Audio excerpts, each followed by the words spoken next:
जय जगन्नाथ, राम राम। कैसे हैं आप सभी लोग? उम्मीद करता हूँ कि बहुत अच्छे होंगे। दोस्तों, हम सब एक परिवार के सदस्य हैं। दोस्तों, भगवान के पास मेरा हमेशा प्रार्थना है कि आप हमेशा खुश रहें, आपके जीवन सुख और समृद्धि में भरपूर हैं, क्योंकि आप हमेशा कुछ ना कुछ पाने के लिए चाहते हैं। दोस्तों, मैं भी कुछ हमेशा आपके सामने जब आता हूँ कुछ देने के लिए आता हूँ, ताकि अगर आपके हाथ में नया ना दे सकूँ, लेकिन ऐसा कुछ कहूँ जो आपको मिल सके। दोस्तों, जी हाँ दोस्तों, मेरा नाम संतोष है। उम्मीद करता हूँ कि आज को जो टॉपिक लेकर आया हूँ आपके बीच में, वो शानदार सा टॉपिक है। दोस्तों, आज तो आपके रोंगटा खड़ा करके ही जाऊंगा।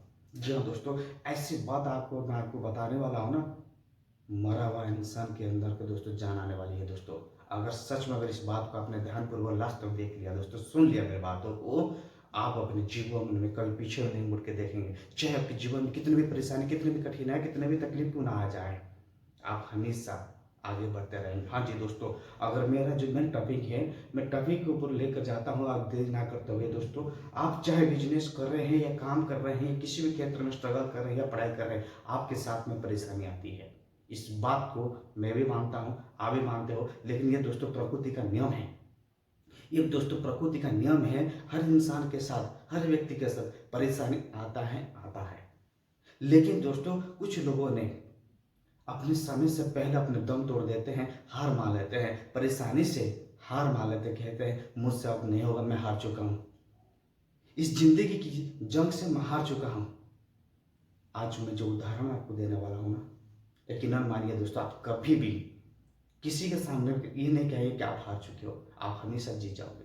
जी हाँ दोस्तों, मेरे बातों को ध्यानपूर्वक से सुनने की जरूरत है दोस्तों, समझना है। क्योंकि दोस्तों, अगर आपने ध्यानपूर्वक मेरी बातों को समझ लिया, ये जिंदगी की सवाल है। जिस कारण की वजह से आप अपने जिंदगी को सक्सेस पाने के लिए रुके है ना, उस हमेशा रुकावट खत्म हो जाएगा, आपके रास्ता पूरा खुला हो जाएगा। जी हाँ दोस्तों, मेरे सामने देखिए, मेरे पास एक है पेंसिल। जी हाँ दोस्तों, आप सही देख रहे हैं, एक पेंसिल है। सब लोग जानते होंगे ये एक पेंसिल है, इससे सब लोग यूज किए होंगे पढ़ाई के सामने। इससे मैं कुछ आपको सीख दिखाने वाला हूँ। इससे पेंसिल नहीं है, हम सबको बहुत कुछ सीख देने वाला चीज है। एग्जाम्पल है दोस्तों। दोस्तों, ये जब पेंसिल को किसी ने जब बनाया था ना, कुछ सोच समझ के बनाया था। जब बनाकर उसको डब्बे के अंदर रखा था ढक्कन में, पेंसिल को बाजार में भेजने से पहले जो व्यक्ति उसको बनाया था ना, कुछ बात उसको कहा था देख पेंसिल, मैं तुझे बड़ी उम्मीद के साथ बना करके एक डब्बे के अंदर रखा हूं, लेकिन ध्यान रखना, कुछ बात मैं तुझे कहने वाला हूं, उस बात को तुम ध्यान रखना। अगर इस बात को ध्यान रखते हुए अपने ऊपर उतार आ लिया, तो इतिहास में नाम रचाएगा, सारा दुनिया तुझे सलाम करेगा। उसने कहा देख, जो इंसान इस डब्बे से तुझे बाहर निकालेगा, जो इंसान, जो व्यक्ति तुझे डब्बे से तुझे बाहर निकालेगा, वो सबसे पहले तेरी चमड़ी उतारेगा। जी हाँ दोस्तों, सही सुन रहे आपने। जो व्यक्ति तुझे डब्बे से बाहर उसको निकलेगा, सबसे पहले तेरी चमड़ी उतारेगा। उसके बाद तेरा अंदर जो काला है वो सामने रखेगा। अगर तुमने अपने अपने काला गलत किया, तो तुझे पूरा मिटा देगा। अगर तू अपनी कला सही तरीके से दिखा दिया, वो तुझे सलाम करेगा। ये कुछ बात ने पेंसिल को कह करके डब्बे के अंदर रखा था। जी दोस्तों, मैं आपको पूरी विस्तार रूप से समझा रही हूँ। डब्बे के अंदर जो पेंसिल होता है दोस्तों, उसको कौन निकालता है? छोटे बच्चे निकालते हैं, स्कूल पढ़ने जाते हैं, या तो कोई इंजीनियर निकालता है जब उसको इसमें कोई आर्ट बनाते हैं, कोई प्लान बनाती है या कोई प्रोजेक्ट बनाती है, पेंसिल से बना जाता है। बस समझ में आ रही है? तो कहने के दोस्तों, अगर बच्चे ने जैसे इस पेंसिल को डब्बे से बाहर निकालती है, तो सबसे पहले उसको क्या करता है दोस्तों? काटता है। समझ में आ रही है? कटर से कोई काटता है या चाकू से काटता है, तो काट के उसकी चमड़ी उतारती है। बिल्कुल सही सुना आपने, इसको चमड़ी उतारती है। लोग चमड़ी क्यों उतारते हैं, मैं बता रहे हैं कि इसके अंदर जो काला है, इसके अंदर जो काला हल है, इससे हमें लिखने की जरूरत होती है। ये हम लोग के जीवन से बहुत रिलेटेड है। ये पेंसिल हमें इतना कुछ सीख दे रही है। अगर आपने ध्यानपूर्वक उसको समझिएगा ना, आपके जीवन में कभी भी रुकावट नहीं आएगा। जी हाँ दोस्तों, आज तो मेरे वीडियो जो भी आपने टाइम पास करके दिखा दो उसमें कोई मतलब नहीं। अगर इस वीडियो का आपने लापरवाही कर दिया ना, पूरा जीवन लापरवाही हो जाएगा दोस्तों आपकी। जैसे इस पेंसिल को कटर से काट के उसकी चमड़ा निकालती है, चमड़ा उतारती है, उसके अंदर जो काला सा चीज है ना उसको निकाल के पेपर में लिखती है। अगर उसने कोई गलत लिख लिया तो रबर से मिटाया जाता है। ज़्यादातर या बच्चे ने निकालती है पढ़ाई करते समय, या नहीं तो कोई इंजीनियर निकालती है या कोई डॉक्टर निकालती है, जब कोई अच्छा अच्छा बड़े प्रोजेक्ट बनाते हैं। सबसे पहले कोई प्रोजेक्ट बनाने से पहले सबसे वो अपने पेपर में पेन से बनाती है। अगर उसका प्रोजेक्ट नक्शा ठीक है उसके बाद उसी हिसाब से वो बिल्डिंग खड़ा करती है। अगर कहीं अपने लिखने में कोई गलती होती है, प्रोजेक्ट बनाने में कोई गलती हो गई, तो रबर से उसको मिटा देती है। अगर प्रोजेक्ट सही हो गया ना, सबसे पहले उसको सलाम ठोकती है। ठीक उसी तरह दोस्तों हम अपने जीवन में ठीक उसी तरह दोस्तों हम अपने जीवन में अगर कोई काम करते निकले हैं, इस सारे के सारे दुनिया वाला ना हमारे चमड़े उतारेंगे। अगर आप पेंसिल की तरह इतिहास में लिखना शुरू कर दोगे, तो जैसे पेंसिल ने अपने चमड़े उतारने के लिए तकलीफ को सहा था, आपको भी अपने तकलीफ को, परेशानी को सहना पड़ेगा। आपके अंदर जो कला है, आपके अंदर जो टैलेंट है, हो सकता है वो टैलेंट, हो सकता है वो कला किसी लोगों को गलत हो लग सकता है, लेकिन बहुत सारे लोगों को अच्छा लगेगा। जो आपके अंदर टैलेंट है, जो कला है, अगर वो टैलेंट, वो कला अगर आपने अच्छी तरीके से ईमानदार पूर्वक से अपने काम के प्रति ला लिया, तो दोस्तों उस क्षेत्र में जो भी लोग होंगे ना आपको सलाम ठोकेंगे, जैसे इस पेंसिल को सलाम मिला था। इस कहानी से मैं आपको यही समझाना चाहता था, पेंसिल को कटर से काटते समय में कई बार ये भी टूट जाता है, लेकिन फिर भी इंसान उसको छोड़ता नहीं। जब तक उसके अंदर से ये कालापन नहीं निकलता है तब तो उसको नहीं छोड़ता है, तब तो उसका चमड़ी उतारते रहती है। मैं तभी आपको कह रहा हूँ दोस्तों, जब भी आपके ऊपर बड़े परेशानी आएगी, कठिनाई आएगी ना, हार नहीं मानना। उस समय आपको अपने कला, अपने टैलेंट दिखाने का वक्त आ रहा है। जो आपके अंदर टैलेंट है, हम सबके अंदर है, जिस क्षेत्र में हम काम करते हैं, अगर उस टैलेंट हमने फिर सामने रख लिया ना, इस सारा दुनिया सलाम ठोकेगा।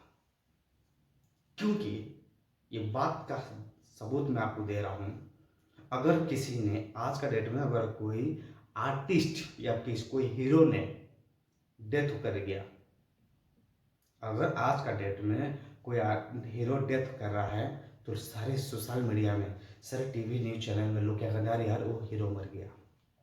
या कोई पुराना सिंगर हो, या कोई आर्टिस्ट हो, या कोई क्रिकेट प्लेयर हो, या कोई सेलिब्रिटी हो, या कोई डॉक्टर हो, अगर वो कहीं ना कहीं बड़ी दुर्घटना का न्यूज उनके आता है, अगर डेथ कर जाता है, पूरी दुनिया में उसका न्यूज चारों तरफ से फैलती आ रही, आज एक डॉक्टर मर गया, आज वो इंजीनियर मर गया। अरे भाई, आपको पता है कब अगर आपके गांव में किसी एक व्यक्ति का अगर किसान मर जाता है, किसी दूसरे गांव वाला को पता नहीं चलता है, लेकिन अगर एक आर्टिस्ट, एक सेलिब्रिटी वो मर जाता है ना, पूरा दुनिया वाला को पता चलता है। कैसे, वो कैसे? मुझे याद है दोस्तों, एक बार मैं न्यूज में देख रहा था, एक आर्टिस्ट, बहुत बड़ा फिल्म इंडस्ट्री का आर्टिस्ट ने डेथ हुआ था। पूरी 10-15 दिन तक मीडिया में, 10-15 दिन तक मीडिया में उसी की बातों को, उसी चर्चा में रहा, हाईलाइट में रहा। उस वक्त मुझे एक बात समझ में नहीं आता था कि अगर किसी एक गांव में किसान के, अगर किसी व्यक्ति की, साधारण व्यक्ति की अगर किसी का डेथ हो जाती है, तो तीसरे गांव वालों के पास, पड़ोसी गांव वालों को पता नहीं चलती है। फिर क्यों? वो जो नाम उसने हासिल किया था, वो कैसे? दोस्तों, वो जो डॉक्टर ने डेथ किया था, या कोई इंजीनियर ने डेथ कर रहा है, या कोई आर्टिस्ट ने डेथ कर रहा है, या कोई सेलिब्रिटी डेथ कर रहा है, क्यों? जब जन्म लिए थे तब उस वक्त वो नाम लेकर आए थे। जब वो जन्म हुआ था उस वक्त, जब उन्होंने जन्म लिया था उस वक्त किसी को पता नहीं चला था। सिर्फ इतना ही लोगों को पता चला था, हाँ ये फलाना का एक लड़का पैदा हुआ, या फलाना का एक बेटी पैदा हुआ है। लेकिन वही व्यक्ति जब बड़े होकर के डॉक्टर बन जाता है, इंजीनियर बन जाता है, या कोई बड़ा प्लेयर बन जाता है, या कोई सेलिब्रिटी बन जाता है, या कोई हीरो बन जाता है, और उसका जब मृत्यु हो जाता है, तो सारा दुनिया कहती है आज एक हीरो ने डेथ कर दिया, आज एक सिंगर ने डेथ कर दिया, आज एक डॉक्टर ने डेथ कर दिया, आज एक इंजीनियर ने डेथ कर दिया। अरे भाई, क्या वो जो नाम हासिल किया था, वो जो पैसा हासिल किया था, पता है कई साल उसको लगा होगा? कई साल उसको लगा होगा, वो चीज़ हमको भी अपने अंदर लानी है दोस्तों। आपके ऐसे एक छाप छानना है, आपको भी ऐसे एक छाप छोड़ना है अपने एरिया में, अपने मोहल्लों में। ऐसा नहीं, आप कब जन्म हुए थे, उस वक्त कितना लोगों ने आपको जानते थे, इससे हमें कोई फर्क नहीं पड़ता। जब इस दुनिया छोड़ के आप जाएंगे तो सारी दुनिया जाने कि आपने क्या छाप छोड़ के गया है। जी हाँ दोस्तों, दोस्तों ये बात मैं इसलिए कह रहा हूं क्योंकि आपको जिसके लिए इस धरती, आपने जिसके लिए धरती पे आए हैं ना, वो काम अभी भी अधूरा है, आपकी इंतजार में रुका हुआ है। रुकना नहीं है। ये दुनिया आपको आसानी से जीने नहीं देगा। ये दुनिया आसानी से आपको जीने नहीं देगा। जी हाँ दोस्तों, सही आप सुन रहे हैं। बड़ी और एग्जाम्पल मैं आपको बात दे रहा हूँ दोस्तों। तकलीफ हमें क्यों सहना है? अगर हम तकलीफ को सह रहे हैं, आपको जैसे पता है दोस्तों, समुद्र मंथन के समय में जब उसने विष वहां से निकला था, प्रभु महादेव ने सारे विष को अपने अंदर ले लिए थे, तभी ने सारे देव को सुरक्षित है, सुरक्षित है। इसीलिए मैं आपको कह रहा हूँ दोस्तों, कोई भी काम आप करते हो अच्छे को, उसमें कोई ना कोई परेशानी आती है, चाहे मनुष्य करे या भगवान करे। दोस्तों मैं आपसे पूछना चाहूँगा, आप बहुत ज़्यादातर लोग दोस्तों भगवान को मानते होंगे, मंदिर जाते होंगे।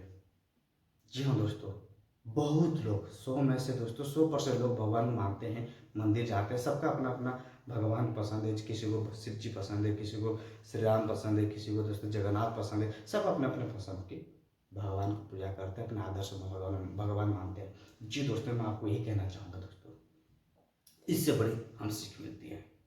एक बात है दोस्तों, एक मूर्तिकार जो दोस्तों पत्थर से बड़ा अच्छा अच्छा मूर्ति बनाती है, उसको एक काम सौंपा गया था। एक गांव में एक अच्छा मंदिर बनने वाला था, उसमें मंदिर में भगवान की मूर्ति चाहिए था। उस मूर्तिकार को बुला करके उनको काम सौंपा गया था कि आपको मूर्ति बनानी है। तो उसने उसने अपने काम के लिए लग गया था। उसने देखा मुझे पत्थर पहले ढूंढना है, कहाँ पत्थर अच्छा पत्थर मिलेगा। उसने जंगल पे निकल पड़ा दोस्तों। जंगल में जाते जाते जाते जाते दोस्तों बहुत सारा पत्थर देखा और एक पत्थर को उठाया। बहुत सारा पत्थर था, भारी था। उसने पत्थर उठाया और उस पत्थर को उसने लेकर आया। ध्यान से सुनिएगा दोस्तों, जब उसने मंदिर के लिए भगवान की मूर्ति की जरूरत थी, उसने जंगल में देखा कि बहुत सारा पत्थर है और बहुत सारे जैसे पत्थर उठाता था वो टूट जाता था।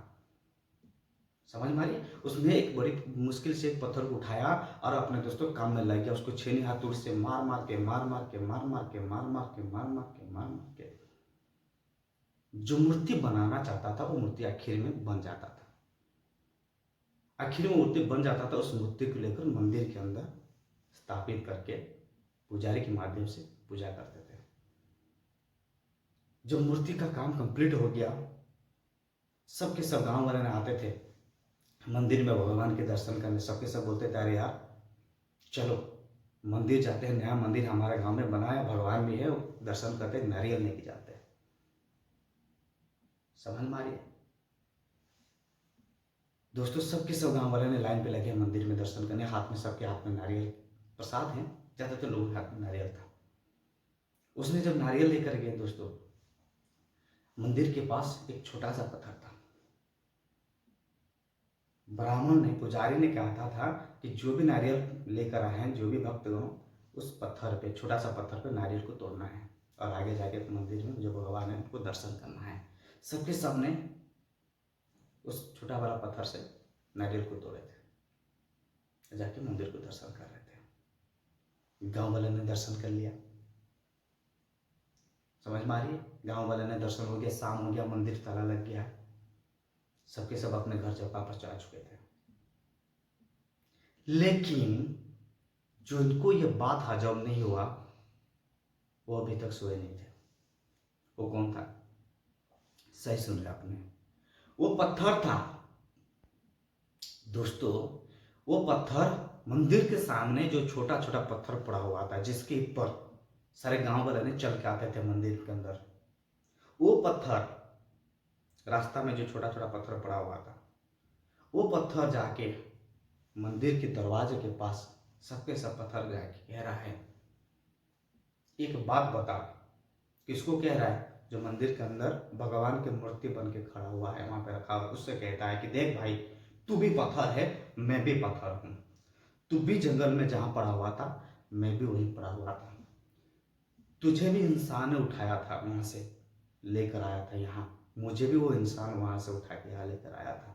लेकिन आज तुमने क्या किया जिसकी वजह से इस गांव वाले ने सब तुझे पूजा कर रहा है? तेरे पर नारियल, दूध, केला सब प्रसाद चढ़ा रहा है, और वही इंसान अपने पाँव में हम लोग के ऊपर चढ़ के जा रहा है। क्या किया तुमने ऐसा जो आज सारे के सारे तुम्हें भगवान मानते हैं? वो पत्थर बड़ी अच्छे से जवाब देती है, कहता है कि देख, मैं मानता हूं जो इंसान मुझे उस जंगल से उठा के लेकर आया था, वो इंसान तुम सबको भी लेकर आया था।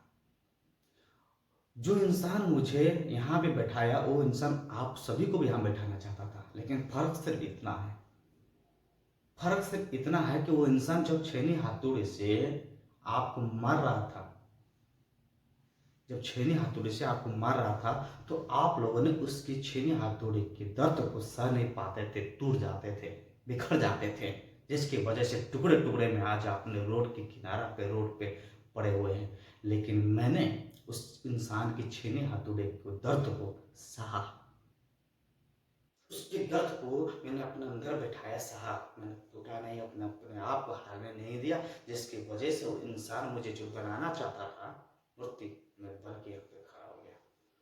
जी हाँ दोस्तों, मैं इस स्टोरी से आपको यही समझाना चाहता था, जब आप उदास होते हैं, कुछ पाने के उद्देश्य में रहते हैं, भगवान कहते हैं, भगवान मैं इतना परिश्रम करता हूँ, इतना मेहनत करता हूँ, मुझे फल क्यों नहीं मिलता है? शायद ये आपको पता नहीं, जो आप चाहते हो और आपको लगता है कि जो आप चाहते हो भगवान आपको ये देते नहीं, ये ध्यान रखना, भगवान वो आपको देना चाहते हैं जो अभी तो आप सोचे नहीं। जी हाँ दोस्तों, जो आप चाहते हो अभी तो अगर आपको नहीं मिला है, भगवान ये चाहते हैं, उससे कई गुना ज्यादा आपको देने के लिए चाहता है, उससे बड़ा कुछ आपको देना चाहते हैं भगवान। दोस्तों, इस स्टोरी से मैं आपको यही समझाना चाहता था, जिस तरीके से छेनी हाथुड़ी की मार को, दर्द को उस पत्थर ने सहा, तभी जाके मंदिर में मूर्ति बन के पूजा पा रहा है। इस दुनिया में बहुत सारे लोग ऐसे हैं जो छेनी हाथुड़ी पकड़ के बैठा हुआ है, जो आपको तोड़ तोड़ के ठोकने वाला है, ठोकने वाला है, आपको दर्द देंगे। तो सारे के सारे दोस्तों, आप उस दर्द को सहना पड़ेगा। अगर आप टूट गए तो किनारा चला जाएंगे, जो सारे के सारे लोग ने लात मार के चल देंगे। लेकिन आपने टिक लिया तो दोस्तों, दुनिया में दोस्तों, इतिहास में नाम रह जाएगा आपकी। जैसे लोग उसको पूजा करते थे ना, तो आपको हमेशा अपने आदर्श मानेंगे, आपको सलाम करेगा ये दुनिया। तो दोस्तों, कभी भी हारना मत, हारना मत, हारना नहीं, जीतना सीखिए। दोस्तों, मुझे लगता है अगर आपको फिर भी कुछ कंफ्यूज रहा मेरे बातों में, वीडियो को दोबारा प्लीज देखिएगा। आपको पता है अभी 18-19 मिनट हो रहा है मेरे बात करते समय आपके बीच। अभी तक मैं अपने स्वार्थ के लिए नहीं कहा, लेकिन अभी कहूँगा, अगर आपको दिल से अच्छा लगा, प्लीज इस वीडियो को लास्ट तक देखिए, लाइक करिए और सब्सक्राइब कीजिए, साथ में कमेंट ये कीजिए कि आपको उसको सीख मिली। दोस्तों, मैं फिर आऊँगा आपके बीच में कुछ नए टॉपिक लेकर। याद रखिए, हारना नहीं, दुनिया वाला ने आपको छोड़ने नहीं देगा, टोकेगा। क्योंकि भगवान जब आप इस धरती पर लेकर आए हैं, आप अपनी इच्छा से नहीं आए हैं इस धरती पे, भगवान आपको यहाँ भेजा है। अगर जब भगवान हमको यहाँ भेजा है तो कोई उद्देश्य होगा। हमारी लक्ष्य क्या है, समझ में आ रही है? अगर भगवान जब इस धरती पे जन्म लिए थे, जब उनके जीवन में, उनकी जिंदगी में परेशानी थी, तो आप और हम जैसे तो सिर्फ इंसान है यार। जब उन भगवान श्री राम ने जब वनवास से वापस आए, तो उनको एक सर्टिफिकेट मिला था। ओके, सर्टिफिकेट क्या था दोस्तों? मर्यादा पुरुषोत्तम श्री रामचंद्र जब वनवास गए थे, श्री राम थे, तो आपको भी उससे कुछ सर्टिफिकेट मिल जाएगा भाई, इंतजार कीजिएगा। जय हिंद।